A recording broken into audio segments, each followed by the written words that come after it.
ஆண்டவராகிய இயேசு கிறிஸ்துவின் நாமத்தில் உங்களுக்கு வாழ்த்துக்கள். எல்லாரும் எப்படி இருக்கீங்க? சுகமா இருக்கீங்களா? சந்தோஷமா இருக்கீங்களா? இந்த நாளிலும் ஆண்டவர் கொடுக்கிற ஆசீர்வாதமான வார்த்தை பிலிப்பியர் 4:13 என்னை பலப்படுத்துகிற கிறிஸ்துவினாலே எல்லாவற்றையும் செய்ய எனக்கு பலன் உண்டு. அருமையான தேவனுடைய பிள்ளைகளே, மனுஷீகத்திலே நாம் பார்க்கும் பொழுது நாம் பலன் குந்தி போனவர்களாக காணப்படலாம். நமக்கு பலன் இல்லை என்று சில வேளைகளிலே நாம் சொல்லலாம். ஆனால் ஆண்டவருடைய வார்த்தை சொல்கிறது, உங்களையும் என்னையும் பலப்படுத்துகிறவர் கிறிஸ்து. அவருடைய பலத்தினாலே நான் எல்லாவற்றையும் செய்ய எனக்கு முடியும் என்று நாம் அறிக்கை பண்ண வேண்டும். அந்த விசுவாச அறிக்கையை ஆண்டவர் நம்மிடத்திலே எதிர்பார்க்கிறார். நீங்களும் நானும் நம்மை பலப்படுத்துகிற ஒரு கிறிஸ்து இருக்கிறார் என்பதை நாம் மறந்துவிடக் கூடாது. அவர் நமக்காக பலவீனனாக மாறினார்.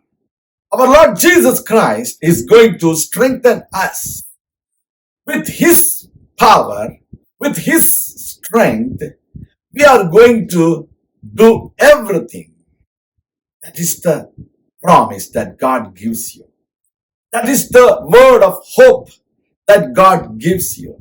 You may not be able to be successful with your strength, with your power, but you are successful through our Lord Jesus Christ who strengthens you.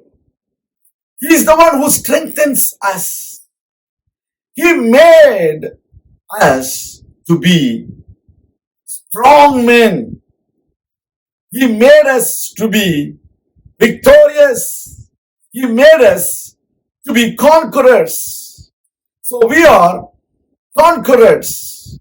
We are more than conquerors. We need to believe it. It is only by the strength of our Lord Jesus Christ. He made us strong. அதோட பிள்ளைகளே, நாம் பலவீனமா இருந்த நம்மை பலப்படுத்துகிறவர் கிறிஸ்து. அவருடைய பலத்தினாலே நாம் எல்லாவற்றையும் செய்ய முடியும். You can accomplish everything by the wisdom that Lord Jesus gives you, by the power that the Lord Jesus gives you.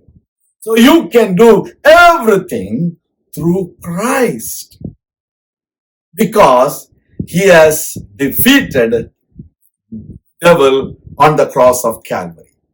He crushed the head of devil on the cross of Calvary. So through our Lord Jesus, with the help of our Lord Jesus, with the power that we have received from our Lord Jesus, we are going to be successful. We are going to accomplish everything in our life. நாம் ஜெபிக்கலாம். எங்கள் அன்பின் ஆண்டவரே, உம்முடைய பலத்தினாலே நாங்கள் எல்லாவற்றையும் செய்ய பலன் பெற்றிருக்கிறோம். உமக்கு ஸ்தோத்திரம், உமக்கு நன்றி. கர்த்தாவே, எங்களை தாழ்த்தி உம்முடைய திருக்கரங்களிலே ஒப்புக் கொடுக்கிறோம். பெரிய காரியங்களை செய்துள்ளோம். உம்முடைய நாமத்தை மகிமைப்படுத்தும். அதிசயங்களையும் அற்புதங்களையும் செய்து உம்முடைய நாமத்தை மகிமைப்படுத்துவீராக. இந்த பிள்ளைகளை உற்சாகப்படுத்தும். இந்த பிள்ளைகளை வெற்றியாளர்களாக மாற்றும். நாங்கள் ஜெயம் கொண்டவர்களாக வாழ எங்களுக்கு உதவி செய்தோம். இயேசு கிறிஸ்துவின் நாமத்தில் ஜெபிக்கிறோம் எங்கள் நல்ல பிதாவே, ஆமேன். கர்த்தர் தாமே உங்களை ஆசீர்வதிப்பாராக. ஆமேன்.